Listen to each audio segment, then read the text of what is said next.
किसान भाई नमस्कार, राम राम। मैं हूं आपका किसान दोस्त विजय और आप देख रहे हैं इनोवेटिव फार्मर्स यूट्यूब चैनल। किसान भाई आज के इस वीडियो में हम बात कर रहे हैं स्ट्रॉबेरी की खेती के बारे में कि आप इसकी खेती किस तरीके से कर सकते हैं, आपको इसमें क्या सावधानियां रखनी होगी और आप इससे कितना मुनाफा कमा सकते हैं। तो चलिए शुरू करते हैं आज के इस वीडियो को। तो सर पहले तो आपका बहुत बहुत स्वागत है हमारे चैनल पर जी। और जो किसान भाई आपको सामने से देख रहे हैं थोड़ा सा अपना परिचय बताइए। नेमीचंद धाकड़, गांव श्रीपुरा, तहसील निम्बाहेड़ा, जिला चित्तौड़गढ़, राजस्थान। तो सर सबसे पहले जैसे हम ये चीज़ जानना चाहेंगे, आप यहाँ जैसे हमने काफ़ी सारे बार आपके बारे में सुना भी है कि आप यहाँ जैसे काफ़ी लंबे टाइम से स्ट्रॉबेरी की खेती कर रहे हैं, तो कैसे आपके दिमाग में आया कि जो उच्च तकनीक वाली जो खेती है उसको हम अपने एरिया में यहाँ पे कर सकते हैं? शुरुआत में पढ़ाई के साथ में मैं कृषि विभाग वालों के संपर्क में आया, चित्तौड़गढ़ पढ़ाई के लिए गया। तो वहाँ पे उनके संपर्क में रहा, उनकी मीटिंगें अटेंड की और कृषि मेलों में उनमें आना जाना हुआ। तो वहाँ से ये सारी चीज़ें मेरे को सीखने में मिली। मैंने शुरुआत तो मतलब अलग चीज़ों से करी थी, लेकिन धीरे धीरे आगे बढ़ते बढ़ते ये सब काम चालू हुआ है। तो सर जैसे स्ट्रॉबेरी की खेती की आपने शुरुआत कितने टाइम पहले से की थी? स्ट्रॉबेरी की शुरुआत मेरा लगभग ये 11वां साल है। और सर जैसे आपने जब इसकी शुरुआत की तो उस टाइम आपने कितनी ज़मीन में इसके लगाए थे पौधे और कितना आपको प्रोडक्शन मिला, वो थोड़ा सा? शुरुआत में मैंने 2000 पौधे से इसका शुरुआत करी थी और अभी वर्तमान में 1 लाख पौधे लगाते हैं एक साल में। तो सर जैसे आपने उस टाइम पे जैसे 10-11 साल पहले जब इसकी शुरुआत करी तो उस टाइम आपको इसकी खेती में क्या समस्याएं देखने को मिली, वो थोड़ा सा? शुरुआत में जब पौधा हम बाहर से लेते थे महाराष्ट्र से, तो वे पौधे बराबर उनका उत्पादन नहीं होता था, पौधे कमज़ोर आते थे। तो धीरे धीरे 2-3 साल तक तो हमने वहाँ से पौधे खरीद के इसको सीखा और उसके बाद में फिर हमने प्रयास किया कि क्यों ना हम भी पौधे यहीं पे बनाए। तो हमारा प्रयास सफल रहा और अभी हम 6 साल से इसके पौधे हम खुद बना रहे हैं और हम भी लगा रहे हैं और आसपास के किसानों से भी करवा रहे हैं। तो सर जैसे कोई किसान चाहे इसकी खेती करना, तो इसकी जब पौधे खेत में लगाते हैं तो खेत की तैयारी कैसे करते हैं और पौधे कैसे लगाते हैं, वो थोड़ा सा? इसकी बुआई सितंबर और अक्टूबर महीने में होती है और इसको लगाने से पहले खेत की 4 से 5 बार अच्छी जुताई करनी और उसमें गोबर की सड़ी हुई 3 से 4 ट्रॉली खाद डालनी है। उसके साथ में इसमें DAP, SSP, micro nutrients, potash, सभी तरह का मिक्सचर बना के इसमें खेत के अंदर पहले डालना है।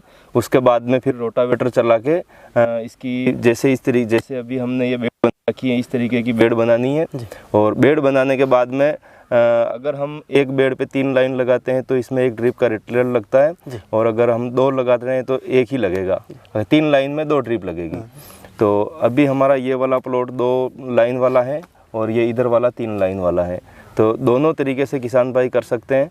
और सर जैसे इसके पौधे हम लगाते हैं तो कितनी दूरी पे रखते हैं, वो थोड़ा सा? पौधे से पौधे की दूरी 1 फीट की रहती है और लाइन से लाइन की दूरी 1 फीट रहती है। तो सर जैसे हमने पौधे लगाए तो उसके कितने टाइम बाद इसमें जो प्रोडक्शन है इसकी फ्लावरिंग स्टार्ट हो जाती है? लगभग 40 से 50 दिन के बाद में प्रोडक्शन चालू हो जाता है इसका। और कितने लंबे टाइम तक चलता है? ये लगभग मार्च तक चलती है और मौसम अगर सही रहा तो कुछ दिन अप्रैल में भी चलती है। तो सर जैसे आप इतने टाइम से इसकी खेती करें तो आपको काफ़ी ज़्यादा इसका एक्सपीरियंस हो चुका है जी। तो जैसे कोई इसकी खेती करना चाहे या फिर आपका जो एक्सपीरियंस है उस हिसाब से इसमें ऐसी कौन सी समस्या है, जिससे फिर हम कोई भी खेती करते हैं उसमें बीमारियाँ तो लगती है जी, तो इसमें ऐसी मेन कौन सी बीमारी या फिर ऐसी चीज़ें देखने को मिलती है, वो तो? इसमें सबसे ज़्यादा परेशानी फंगस और थ्रिप्स की होती है।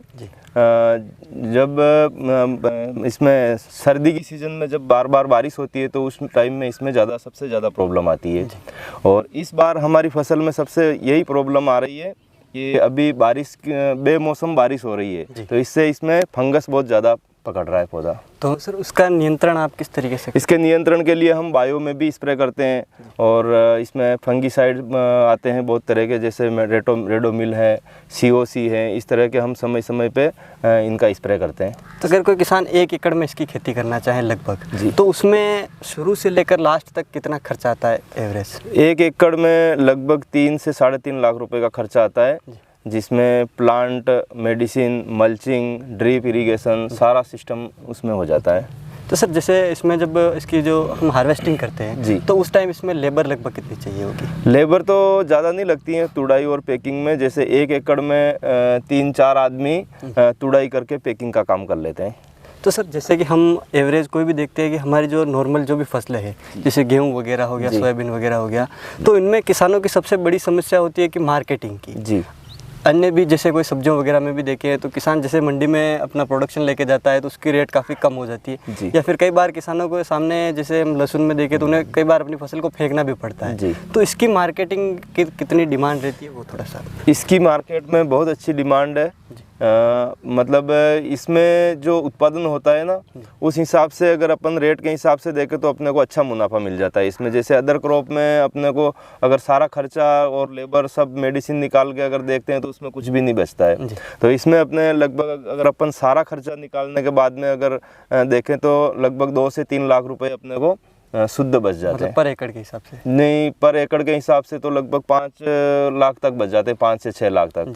जी। तो सर जैसे अगर आप देखें कि इसका जो आपका प्रोडक्शन है वो लगभग आपका कितना इसमें प्रोडक्शन निकल जाता है? प्रोडक्शन 1 एकड़ में लगभग 80 से 100 क्विंटल तक का हो जाता है। तो उसके बाद सर जैसे आप एक चीज़ और बताइए, कोई किसान चाहे कि आपको देख के या फिर इस वीडियो को देख के मैं खेती करना चाहता हूँ, तो उसके इनके अलावा ऐसी कौन सी सावधानियाँ होगी जो रखनी होगी? वैसे मेन चीज़ तो यही है, फंगस और थ्रिप्स का ध्यान रखना है।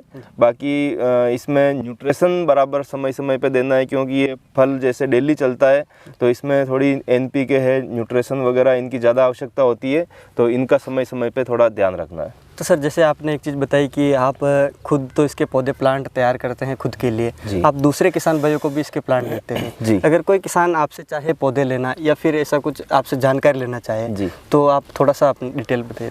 जी, अगर कोई भी किसान भाई स्ट्रॉबेरी की खेती करना चाहता है या किसी भी तरह की कोई सहायता चाहते हैं तो वो मेरे से संपर्क कर सकते हैं। जो अपने मैं मोबाइल नंबर बता रहा हूँ आपको, 7597018683। इस नंबर पे आप मेरे से कभी भी संपर्क कर सकते हैं। तो सर आपने स्ट्रॉबेरी खेती के बारे में काफ़ी डिटेल और काफ़ी अच्छी जानकारी दी, उसके लिए आपका बहुत बहुत धन्यवाद। तो किसान भाइयों, उम्मीद है कि आपको हमारा आज का जो स्ट्रॉबेरी की खेती के बारे में वीडियो था काफ़ी ज़्यादा पसंद आया होगा और एक अच्छी जानकारी मिली होगी। अगर आप सर से पौधे लेना चाहते हैं या फिर डिटेल जानकारी लेना चाहते हैं तो सर के मोबाइल नंबर आपको स्क्रीन पर मिल जाएंगे। वैसे सर ने बता दिया, आप सर से सीधा कॉन्टैक्ट कर सकते हैं।